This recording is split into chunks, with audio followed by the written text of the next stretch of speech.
설레지만 손은 천천히 움직여야 한다. 2026년 3월 10일, 국내 증시 사상 최초의 코스닥 액티브 ETF 두 종이 동시 상장됐다. 삼성 액티브 자산운용의 코액트 코스닥 액티브와 타임폴리오 자산운용의 타임 코스닥 액티브다. 한화자산운용의 플러스 코스닥 150 액티브도 이달 중 상장 예정으로 코스닥 액티브 ETF 시대가 본격적으로 열렸다는 평가가 나온다. 여기에 더해 앞으로 더 많은 운용사들이 코스닥 액티브 ETF 시장에 뛰어들 것으로 예상되는 만큼 지금의 두 상품은 앞으로 더 큰 흐름의 시작점이기도 하다. 이재명 대통령이 직접 ETF를 매수했다는 소식이 알려지고 코스닥 지수 3,000 목표와 150조 원 규모의 국민성장 펀드까지 맞물리면서 시장의 기대감은 최고조에 달했다. 상장 첫날 두 ETF의 합산 거래 대금은 1조 7,050억 원에 달했고 개인 투자자들이 코액트에만 약 2,968억 원을 순매수하며 전체 ETF 상품 중 개인 순매수 1위를 기록했다. 상장 단 3거래일 만에 두 상품의 개인 순매수 합산 규모가 1조 1,000억 원을 넘어섰고 연초부터 코스닥 150 ETF 시가총액이 불과 두 달 만에 4조 원에서 17조 원으로 4배 넘게 불어난 흐름이 이번에는 액티브 ETF로 그대로 이어지는 모양새다. 현재 주식 투자 대기 자금만 128조 원에 달한다는 이야기가 나온다. 외국인이 지속적으로 국내 시장을 매도하는 상황에서도 개인 투자자들이 이 물량을 꾸준히 받아내며 수급을 지탱하고 있다. 이 자금의 일부가 이번 코스닥 액티브 ETF로 흘러들어가는 것은 자연스러운 수순이다. 그러나 한국 주식을 직접 운용하는 입장에서 가장 경계해야 할 순간은 시장이 가장 뜨거울 때다. 신상품 흥행 소식이 퍼질 때 대부분의 개인 투자자는 이미 적정 가격보다 비싼 자리에서 진입하게 된다. 코스닥이 조정을 받는 시기에 신규 ETF가 출시됐을 때 오히려 그 타이밍이 단기 고점이 됐던 사례가 과거에 반복돼 왔다. 흥분과 흥미는 다르다. 지금의 시장은 흥미롭게 분석하되 흥분해서 쫓아 들어갈 자리는 따로 있다. 두 상품의 전략은 근본적으로 다르다. 같은 이름, 전혀 다른 그릇. 코액트와 타임을 단순히 코스닥 ETF 둘로 묶어보면 판단이 흐려진다. 이름은 비슷하지만 운용 철학은 완전히 다른 방향을 향하고 있고 어떤 상품을 고르느냐에 따라 투자 결과의 성격이 완전히 달라질 수 있다. 타임 코스닥 액티브는 에코프로, 에코프로 BM, 삼천당 제약, ABL 바이오, 알테오젠 등 코스닥 시가총액 최상위 종목들을 포트폴리오 중심에 뒀다. 코스닥 150 지수 편입 종목 위주로 구성돼 있어 사실상 코스닥 150 ETF와 성격이 유사하다는 평가도 나온다. 2차 전지와 바이오 핵심주를 코어 포트폴리오로 두고 수급 변화에 따른 테마 순환을 세틀라이트 전략으로 보완하는 이원화 구조다. 시장이 흔들릴 때 현금 비중을 늘리는 방어적 리밸런싱도 적격 활용한다고 밝혔다. 연기금 등 기관 수요를 의식한 안정적 구성이라는 평가가 나오는 이유다. 운용 보수는 연 0.8%다. 반면 코액트 코스닥 액티브는 처음부터 방향이 달랐다. 편입 비중 1, 2위가 각각 성호전자와 큐리언트인 구성부터 파격적이다. 코스닥 시가총액 상위권이 아닌 중소형주에 과감하게 집중한 것이다. 코스닥 전 상장 종목 약 800여 개 중 운용사가 직접 구축한 약 800여 개의 핵심 유니버스에서 바이오, 우주화공, 방산, 반도체 소부장, 로봇, 에너지 저장 시스템, AI 소프트웨어 등 7대 핵심 성장 동력 기준으로 종목을 선별한다. 코스닥 150에 포함되지 않은 중소형 성장주 비중이 전체의 16%에 달해 실질적으로는 코스닥 레버리지 상품에 가장 가까운 포지셔닝이라는 시각도 있다. 운용 보수는 연 0.5%로 타임보다 저렴하다. 1,000만 원을 3년 운용했을 때 보수 차이는 코액트 약 15만 5천 원, 타임 약 25만 5천 원이다. 비용만 보면 코액트가 유리하다. 그러나 보수는 투자 판단의 조각 하나일 뿐이다. 공격적인 중소형주 전략은 상승장에서 더 크게 오를 수 있지만 시장이 뒤집히는 순간 대형주보다 훨씬 빨리 낙폭이 커지는 구조임을 함께 봐야 한다. 참고할 수 있는 비교 지표도 있다. 유사 상품인 바이오 액티브 ETF 기준으로 최근 6개월 수익률은 타임 계열 33.08%, 코액트 계열 29.23%였고 메인 운용력의 최근 1년 수익률은 타임 코스닥 액티브가 80.76%, 코액트 코스닥 액티브가 45.46%로 집계된다. 물론 이 수치는 유사 상품 기준이며 이번 신규 상품의 미래 성과를 보장하지 않는다.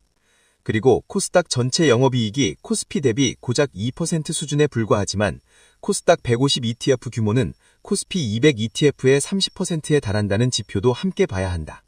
수급과 기대감이 실적보다 훨씬 앞서 달려가고 있다는 신호다. 편입 종목 사전 공개 논란. 정부의 비대칭이 먼저 작동했다.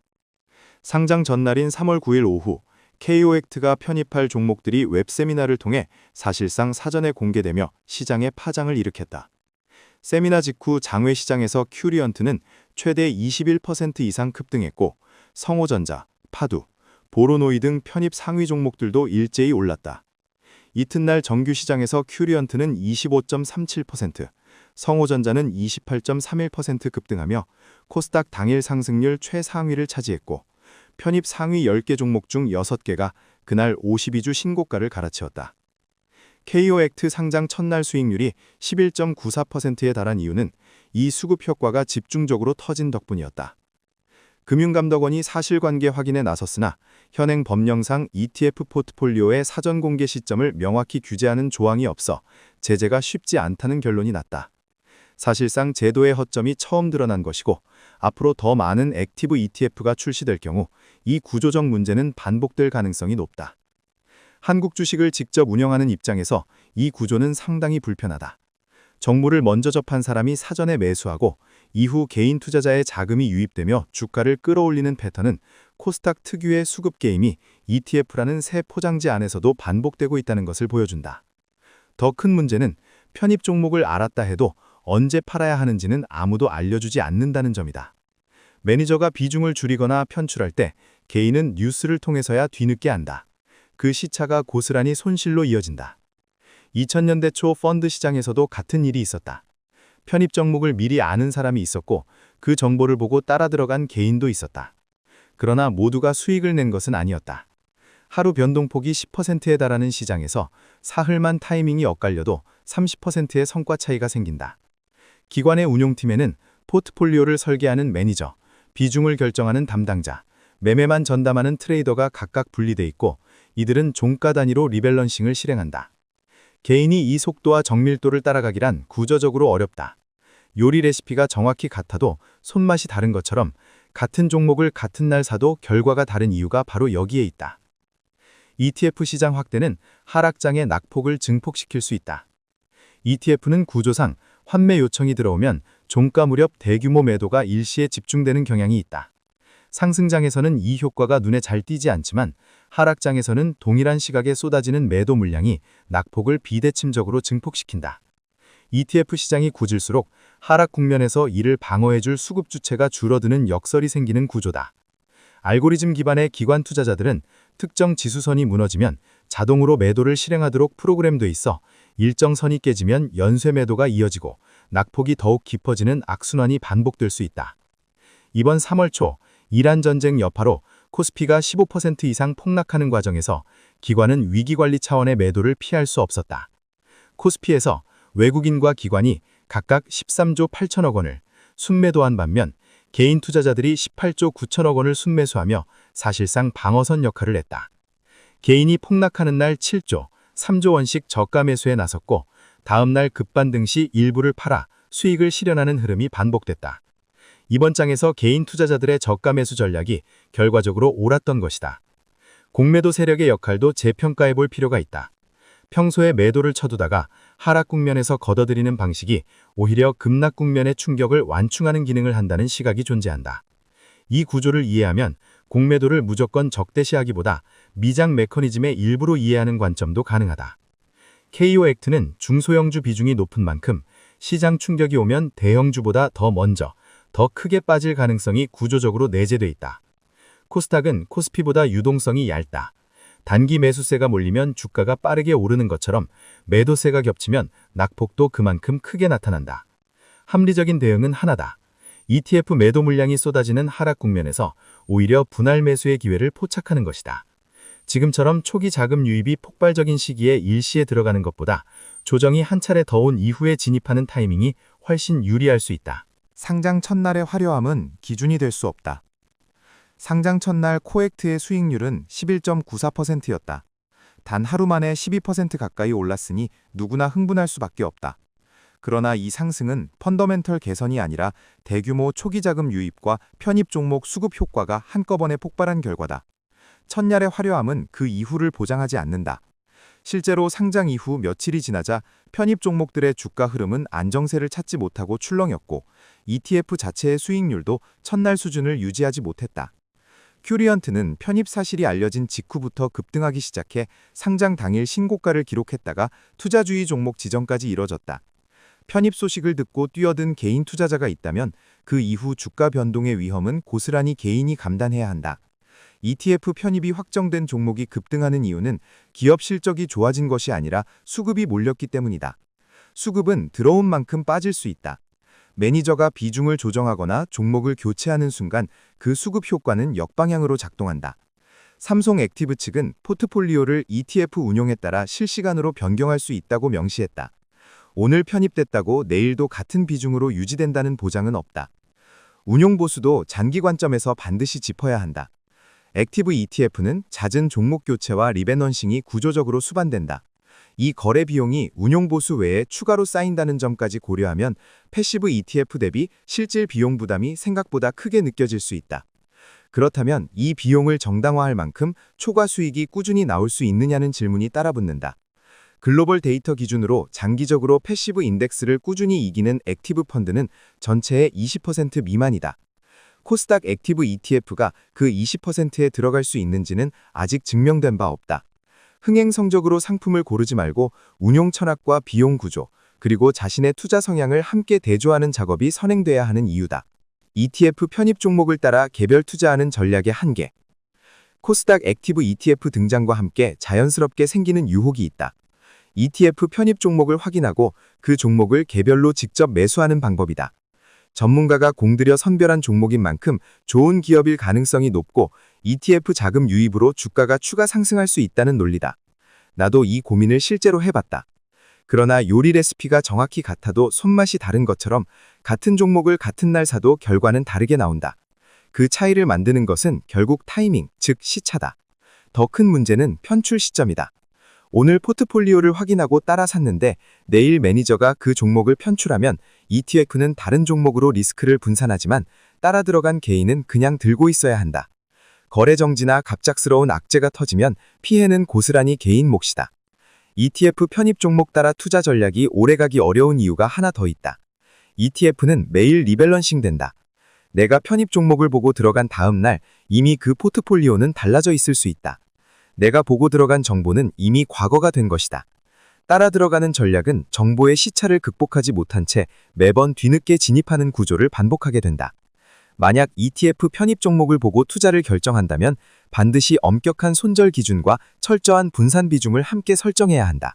그렇지 않으면 ETF를 고른 이유와 전략 자체가 모순된다. 투자자로서 지금 나는 이렇게 접근하고 있다. 한국 주식을 직접 운용하는 입장에서 이번 코스닥 액티브 ETF에 대한 고민은 꽤 실제적이고 현실적이다. 이 상품이 존재하는 것 자체는 긍정적으로 본다. 코스닥 시총 순위에 묶이지 않고 진짜 성장 가능성이 있는 기업을 전문가가 발굴한다는 개념, 그리고 그동안 아무도 제대로 분석하지 않았던 코스닥 중하위권 기업들이 ETF 자금의 조명을 받으며 자연스럽게 옥석이 가려지는 과정은 코스닥 생태계 전체에 긍정적인 자극이 된다.